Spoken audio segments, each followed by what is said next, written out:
youtubeurs, bienvenue sur la chaîne Time3MNT. Aujourd'hui un petit tuto mécanique sur la débroussailleuse d'un collègue. Donc il a eu une panne dans la semaine, on ne sait pas d'où ça provient à peu près. Il m'a demandé mes services, donc je vais y rendre ce service, je vais intervenir sur sa débroussailleuse. On va voir ce qu'on peut faire pour la remettre en route. Ça faisait 6 mois qu'il s'en était pas servi et la dernière fois il a voulu intervenir dans son jardin pour défraîchir tout ça et elle n'a jamais voulu redémarrer. Donc on va regarder d'où peut venir le problème. Petite précision, je n'interviens pas normalement sur ce genre de mécanique. Moi, je suis plus dans les tutos moto et auto. Mais vu que en ce moment, j'ai du temps à perdre et que j'ai pas trop de vidéos sur ces sujets-là, on va s'intéresser à la débroussailleuse et on va lui faire un petit entretien. C'est un bon collègue à moi, donc je peux y rendre ce service. On commence tout de suite, c'est parti. Donc, moi, ce que je vous conseille, dans un premier temps, c'est de procéder par élimination, de regarder d'où peut venir votre panne.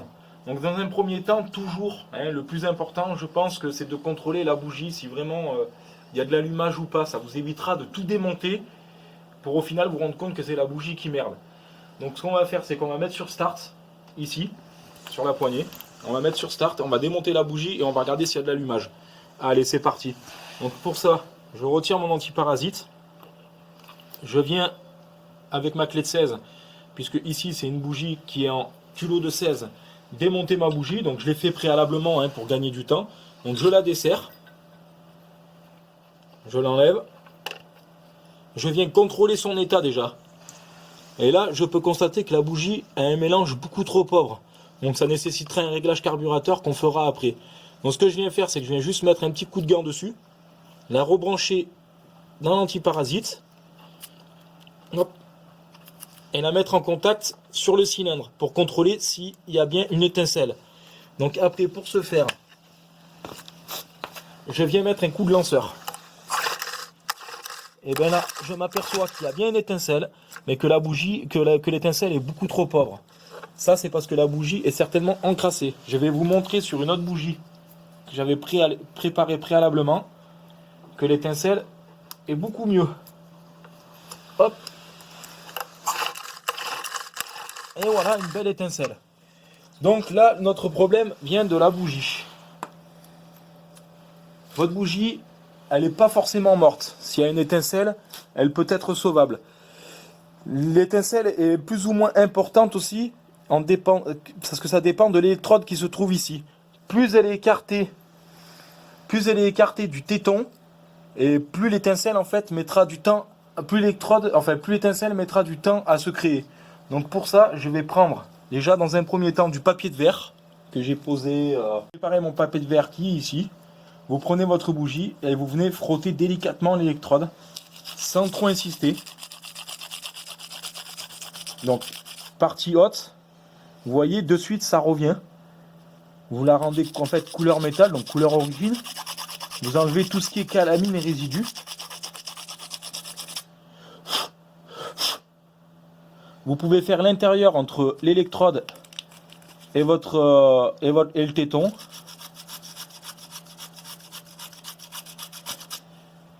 Ça va en fait améliorer la qualité de l'étincelle et donc forcément il y aura un meilleur allumage.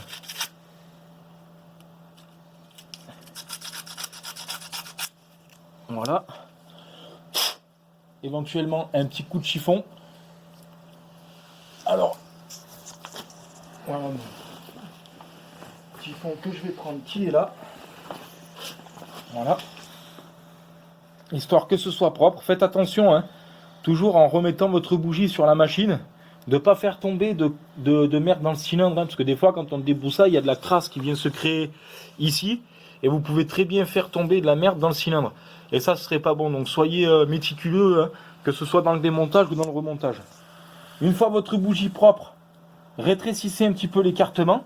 Si la bougie est un peu vieille et si vous n'en mettez pas une neuve, alors je vous conseille de prendre un tournevis plat, de venir plaquer l'électrode et de le rétrécir. Jamais de coup de marteau, jamais on tape sur une bougie. Voilà, là déjà il y a du mieux. L'idéal serait été quand même de mettre une bougie neuve. Mais bon, on peut la finir au point où on en est. Voilà. Là, je pense qu'on est parfait. Alors, je suis désolé pour la qualité. C'est un petit peu flou, mais bon, on va faire avec.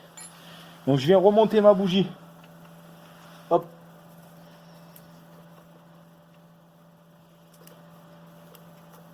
Donc je la serre à la main dans un premier temps à fond. Je prends ma clé et je serre. Je ne force pas. Dès que ça commence à forcer, je verrouille. Quart de tour. Comme ceci. Je viens remettre mon antiparasite. Et voilà. Donc cette étape est terminée. Normalement, la machine devrait redémarrer. Avant de contrôler si ça démarre, je vais y faire un petit entretien général. Pour être sûr que la panne ne puisse pas venir d'ailleurs. Ou qu'il n'y ait pas quelque chose qui a accentué cette panne. Là, on a vu que notre bougie était trop blanche. Donc c'est que ça vient notamment du carburateur qui doit avoir un mauvais réglage. Dans un premier temps, je vais contrôler le filtre à air. Donc là, vous le démontez comme ceci. Là, vous pouvez constater qu'il n'y a plus de filtre à air en face avant. Donc, est-ce que c'est d'origine? Je ne sais pas. J'avais jamais démonté une machine comme ça auparavant. Je pense pas. Il devait quand même y avoir quelque chose ici. Donc, constatez, il y a beaucoup d'huile. Vous allez juste le nettoyer. Dégraisser, quoi. Prenez un chiffon propre. Et vous dégraissez. Alors, est-ce que la mousse se démonte? Oui, elle se démonte. Impeccable. Vous venez la dégraisser dans votre chiffon. Sans trop insister. Vous voyez? Il faut en laisser un peu. Parce que c'est ce qui permet, en fait, c'est ce qui permet l'absorption des dépôts et que les dépôts ne traversent pas la mousse et que ça parte pas dans l'admission. Mais là, autant gras, c'est pas forcément nécessaire. Voilà. Il existe des petites bombes que vous pouvez acheter dans le commerce, spéciales pour les filtres à mousse. Donc c'est l'idéal. Une fois cette étape faite, vous la posez dans un récipient propre et sec. Et vous venez nettoyer le pourtour et l'intérieur de votre carter plastique. Tout en faisant toujours attention de ne pas mettre de dépôt dans l'admission. Voilà. Vous remontez votre filtre. Alors moi j'aime bien travailler les mains propres et les gants propres. C'est important. Alors est-ce qu'il était dans ce sens? Non, il était dans ce sens. Toujours pareil, les sens de démontage c'est important. Hein. Voilà. Nickel. Une fois ça, vous nettoyez votre cache. Parce que vous voyez, dans la graisse, il y a toujours des dépôts qui sont présents. Donc c'est très bien d'y mettre un coup. Hein. Ça fait partie d'un entretien courant. Et ça permet à votre machine de durer dans la longévité, c'est-à-dire dans le temps. Voilà, un petit coup extérieur aussi. Hein. Nickel. Vous venez remettre votre clips. Alors j'aurais pu faire un nettoyage complet. Mais ça, le nettoyage complet, c'est mon collègue qui s'en occupera. Moi, je suis venu essentiellement pour sa panne. Là, je vois que ma durite de retour est déboîtée. Parce que le filtre à air bouge. Donc on va intervenir là-dessus aussi. Comme ça permettra... Voilà, est-ce que c'est pas la durite de retour qui a créé la panne? On ne sait pas. Donc il faut tout remettre en état. Donc pour ce faire, je vais retourner ma machine. Comme ceci. Prendre ma clé de 8 et démonter dans le premier temps le carter qui entoure le réservoir.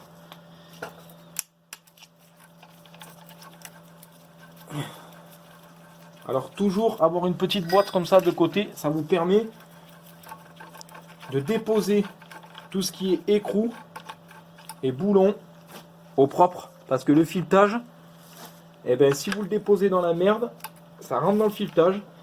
Et quand vous remontez tout ça, vous foirez les filetages. Et une fois foiré, c'est foutu. Donc c'est pas irréversible, mais ça va vous demander dans le temps une réparation inutile.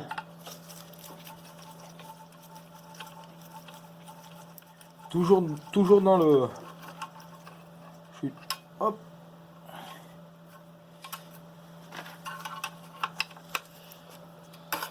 C'est bien serré, hein. Voilà.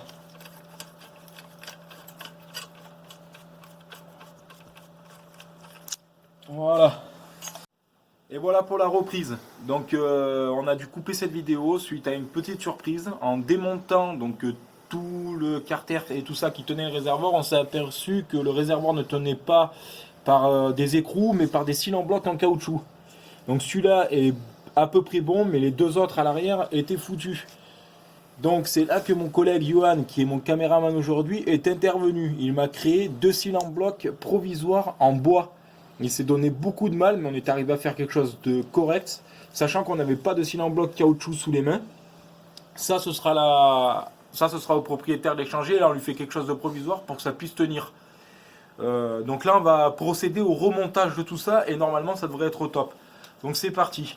Pour le remontage, donc j'ai dû démonter le lanceur parce que là, on s'est rendu compte qu'on avait cette petite panne. Donc il va me falloir tout remonter. Donc je vais prendre mon lanceur avec la petite patte. Je vais présenter mon lanceur. Donc si vous regardez bien comment je le démonte, comment je le remonte, vous ne devriez pas avoir de problème pour le remonter derrière. L'intervention se fait, il faut que je tombe en face. C'est là l'étape la plus délicate du remontage. Donc je les serre pas tous. Ce que je fais, c'est que je les mets provisoirement. Je les présente tous en face des trous. Comme ça, au moins, je suis sûr de mon opération. Hop. Je mets les deux autres.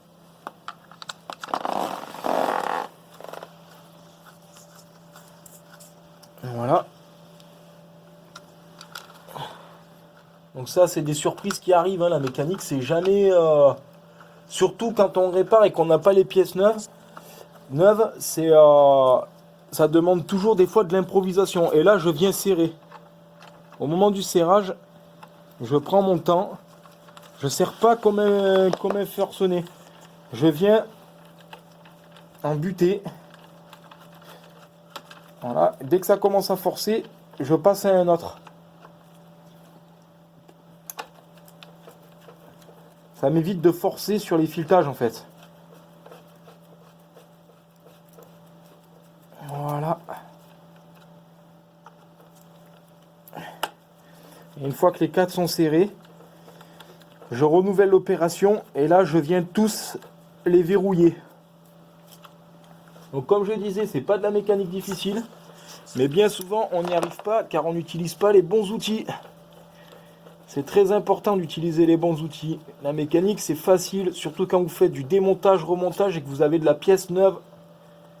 Voilà, là maintenant je peux verrouiller les 4.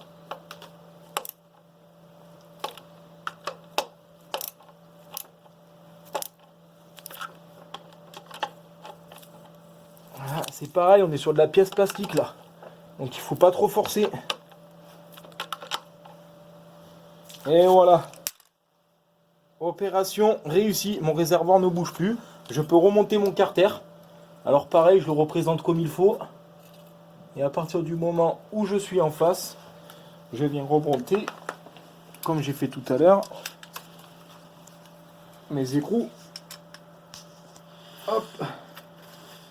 Voilà. Prenez votre temps. Ça sert à rien de se précipiter. Alors la mécanique, quand il y a des imprévus comme ça, on a tendance à s'énerver.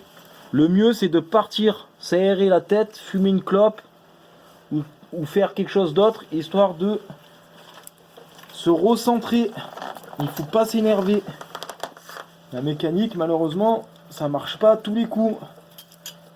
Il faut prendre son temps. Alors, je tiens à préciser sur ce petit tuto là. Le moteur, la débroussailleuse, en général, c'est le même moteur que les pockets. Donc, l'entretien est quasiment pareil. Donc cette vidéo pourra vous servir. Vous voyez, comme là, c'est des choses qui arrivent. Mon écrou, il a sauté. Faut pas s'énerver, faut prendre son temps. Je le représente. Alors le mieux, c'est d'avoir un porte-embout aimanté. Ça vous permet, quand vous présentez votre écrou, comme là, qui ne se barre pas. Là, c'est pas le cas, donc du coup, il va falloir que je retente ma chance. C'est un petit peu comme la pêche au canard, ça. Voilà, c'est parti. Voilà. Là, on est bien, là. Donc, pareil, je serre. Dès que ça commence à forcer, je passe à un autre. et ainsi de suite. Et après je verrouille. Ça évite de casser l'écrou dans les carters en alu. Parce que là vous êtes bien là après si ça vous arrive.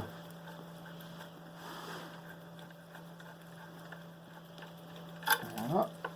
Et je serre. Voilà. Ils sont verrouillés. Hop, je remets le porte-embout pour éviter de le perdre. Mon carter tient bien. Je retourne la machine. J'écarte de mon plan de travail tout ce qui me gêne. Je présente ma durite de retour. Alors, papa dans maman, hein. Ça, c'est tout con. Et voilà, la durite de retour ne ressort plus comme tout à l'heure. Nous reste à faire maintenant la mise en route en espérant que le tout démarre. On va attaquer la mise en route. Et voilà, donc j'ai fait mon plein d'essence et c'est pareil, on va voir si ça tourne. Donc, hop, je mets sur start. Et voilà. Ah, un petit imprévu. Elle a peut-être besoin de chauffer. En tous les cas, la débroussailleuse remarche. En espérant qu'il n'y ait pas un petit réglage de cardio à faire, mais normalement.